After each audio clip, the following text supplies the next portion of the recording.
What's going on, you guys? So I want to talk today about how to study effectively. When I went to college, nobody taught me how to do this stuff, but I learned through trial and error in years of being in school at the very grueling level of basically pre-doctorate undergraduate schooling and then doctorate schooling.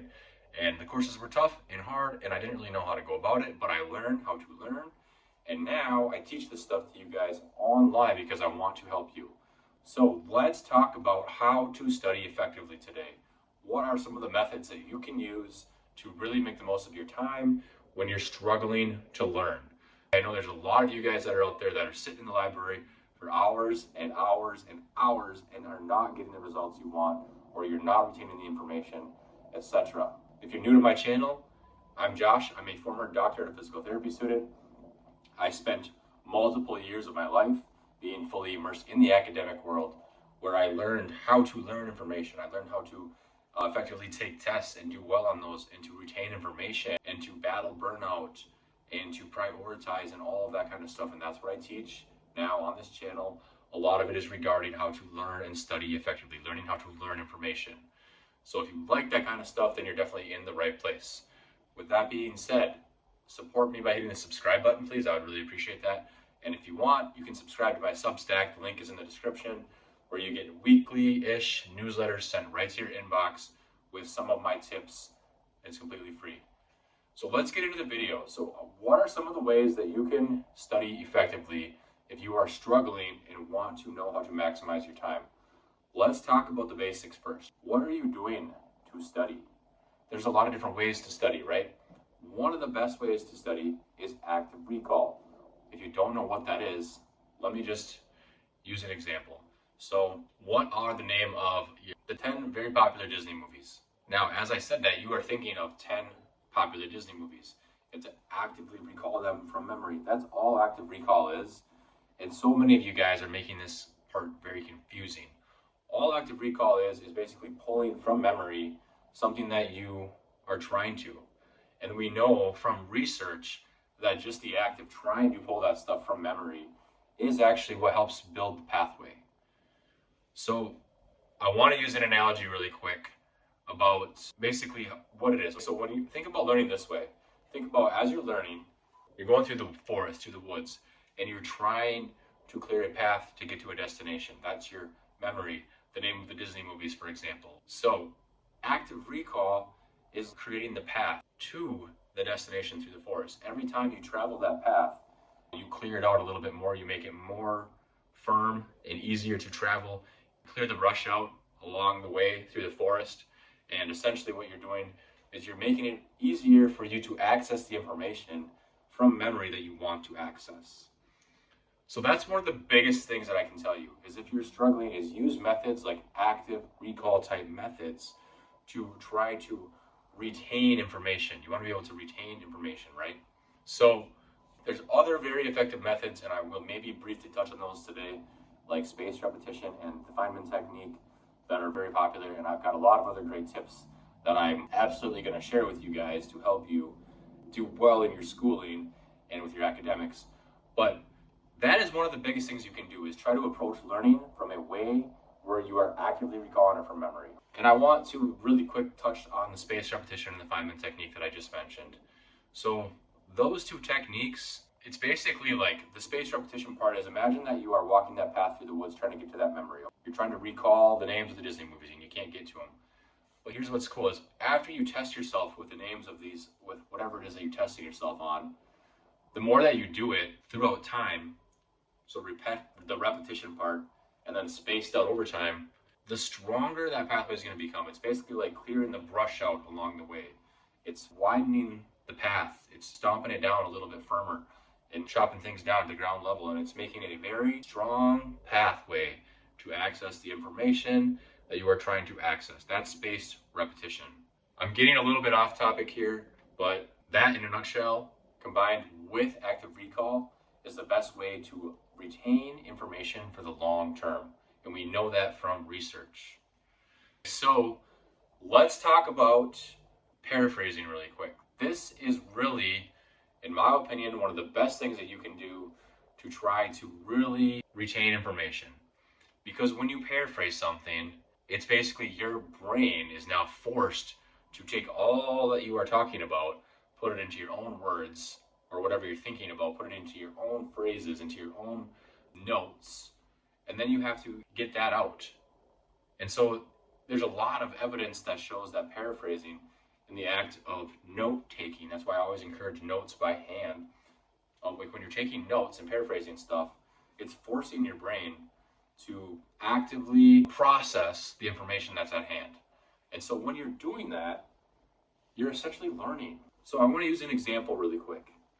So say right now, as you're watching me and you're trying to learn how you're watching a video on learning and studying effectively. So one of the best things you can do is as you learn something, and this goes for as you're in a classroom or as you're reading your textbook, if you can, if it's not something you need to know word for word or something like that, then you paraphrase it. That is really a great way to remember it. So right now, as you're listening to me, pause the video and paraphrase what you've learned thus far. What is it about what I've said that you've learned? What are the main points from the video? Paraphrase it into your own words, and I really encourage you to write it down, because writing also engages a lot of cognitive areas of the brain. You get a lot of brain activity when you're writing things down, and when you do that and you're paraphrasing it, that is going to lead to you really having a lot of brain activity and retaining and understanding information on a deep level.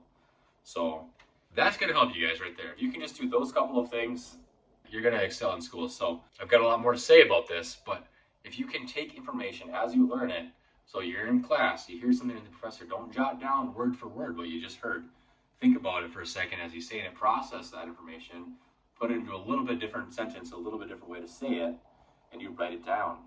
That right there is very helpful. When it comes to studying for the exams, say you're sitting down watching an audio lecture tonight, a video recorded lecture from your professor. Do not just sit there and study the slides and look at them passively. You want to do things that are active. The more active the learning is, the more you're going to get out of it. So as you're watching the professor talk on your video lecture, take what you're hearing, write it down, and make your own little study guide as you go. Take what you're hearing, paraphrase it into your own words as much as possible, and write that stuff down. So then you're basically creating your own study sheet. And as you do this, writing it encourages a lot of brain activity and forces a lot of brain activity. And same with the paraphrasing. And you're forced to think about the content in front of you, and you're forced to put it into your own words, and you're forced to write it down. That process will almost guarantee you help you become a better student. I know it takes time, but if you want to excel and you want to be good at school and you want to be one of the students that stands out and does very well on tests and really understands information, you can't do what everybody else does, because what everybody else does gets average grades, right? That's why C is average. So you got to do some of these small disciplines. And I'm not saying you have to do everything that I'm talking about in my video, but I'm telling you that if you do some of the stuff that I'm talking to you about, it will definitely help you. All right, so let's get back to what I was talking about.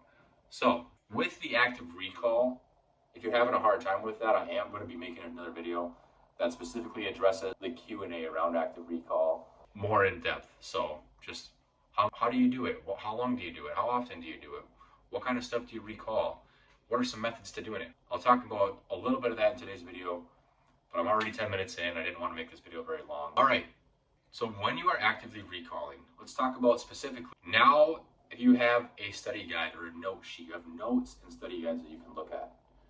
How can you use the idea of actively recalling that information to study best?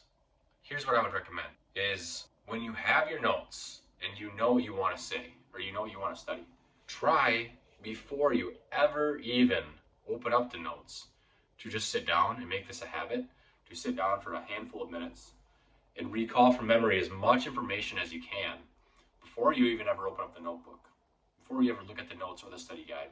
Recall from memory. If you're talking about, I don't know, if you're talking about a specific chapter in chemistry, like some kind of bonds or whatever it is, try to pull from memory as much information regarding that as you can. Just think about it, say it out loud, write it down.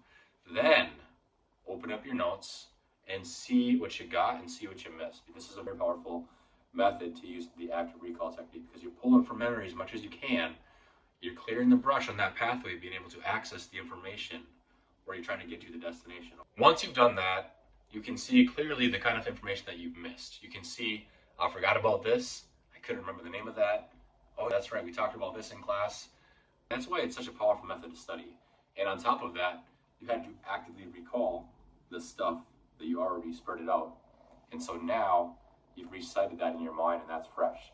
Then go ahead and move through your notes. But try to do that every time you sit down. Take just a few minutes, even if it's 3 minutes, trying to just pull from memory information, what you can.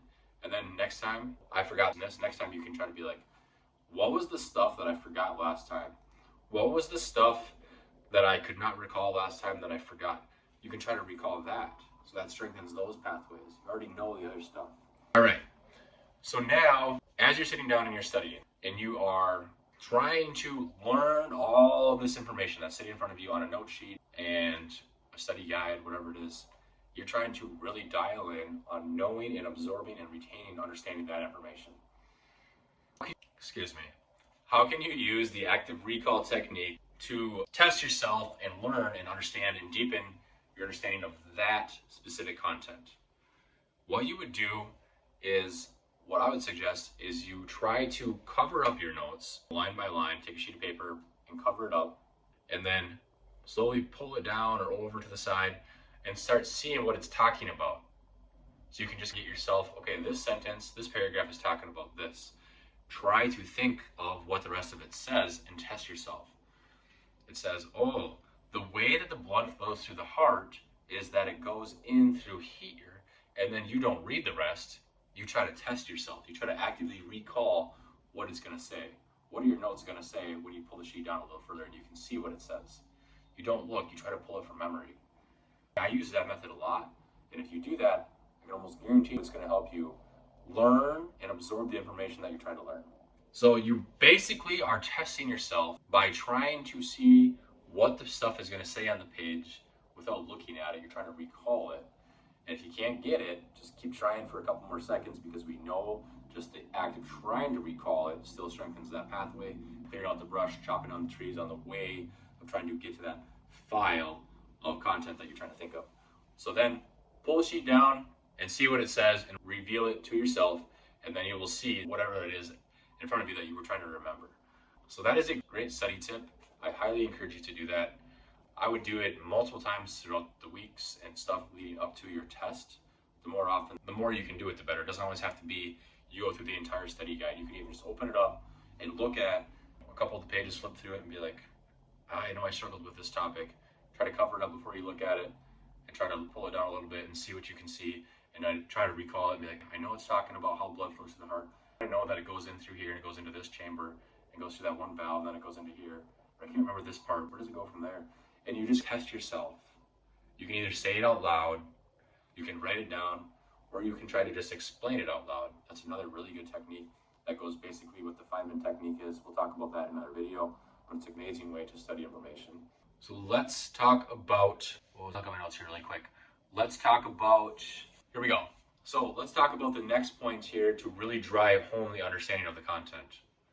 So as you are doing the technique that I just talked about, where you are recalling information and you are talking about it and thinking about it and paraphrasing it and maybe writing it down.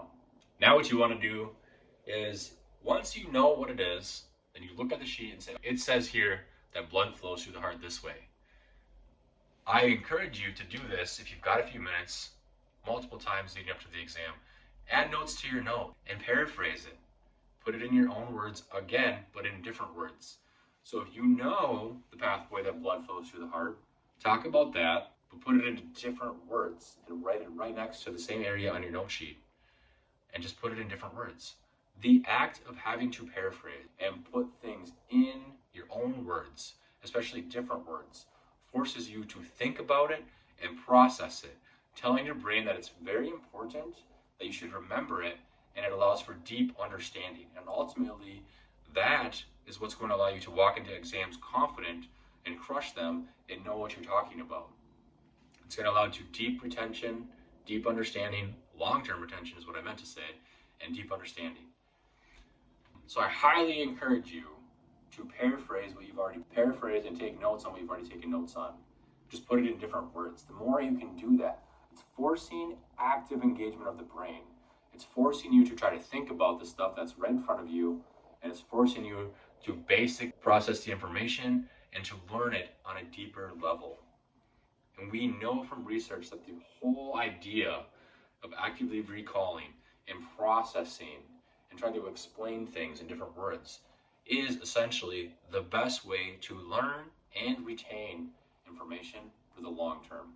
I want to touch really briefly on the act of explaining or teaching a concept. This is the ultimate way to really study the content in front of you. It's try to learn it so effectively and understand it so well that you could actually probably teach it or explain it to somebody else. That's the whole idea of the Feynman technique. I've got another video on that. You can check that out here. But the idea of the Feynman technique is super powerful because right away, when you explain something, you will know what you don't know. You will know where you struggle. And it also relies on active recall, repetition, and paraphrasing all in one. So it's a super amazing way to go about learning information. You try to learn it so that you can understand it on a deep enough level where you could then explain it or teach it to somebody else. So it's all just a way of basically trying to use your mind to access information from memory. So when you're looking at all of your notes, if you can try to actively recall stuff, to paraphrase stuff, to explain stuff, the more active, the more engaged your brain is, the more powerful the time spent is, so that you can maximize the amount of time while you're studying. So I want to leave you with this. Try to approach your learning in a way where you're getting to that level. If you really want to be an elite student where you stand out and you really understand information and you can walk into tests and know what you're talking about, and you want to retain the information, you want to move on to graduate school, and you want to know this stuff, that's how you want to approach it. You want to approach it in a way where you really understand it, where you really know it, and you can walk into the class and take a test and you know really well what you're doing, what you're talking about, the content inside and out. You could probably explain it to the person next to you. You could probably get up in front of the class and teach it. That is the best way to approach it. And the best way to get to that is to actively be engaged with the content. So you're thinking about it and you're paraphrasing it and you're learning it that way. And you're writing that stuff down. You write it down. The more you write it, the more brain activity you have. The more brain activity you have, the more it tells your brain that it's important. The more neural connections you have, the more brain activity causes deeper understanding and deeper, stronger neural pathways and better retention. That's where you're going to get the results. That's where you're going to be able to access information quickly and to retain it long term. And you're going to be able to walk into tests with less stress. You're going to be able to basically talk about it confidently because you know the content. So that's what you want to get to, is try to be able to learn stuff in that way. So if you enjoyed this video, again, please subscribe and subscribe to the newsletter where I send you this kind of stuff in a short newsletter a few times a month, completely free. And look for my other videos that I'll be talking about soon with the Q&A type active recall video. And if you have questions, feel free to ask them on my video. I'm happy to answer them for you guys. I know that there's a lot that goes into academic semesters and learning and the intricacies of it. I've been there. I'm happy to help you guys. So smash this with the like button and subscribe to the newsletter, leave a comment, and I'll see you in the next video.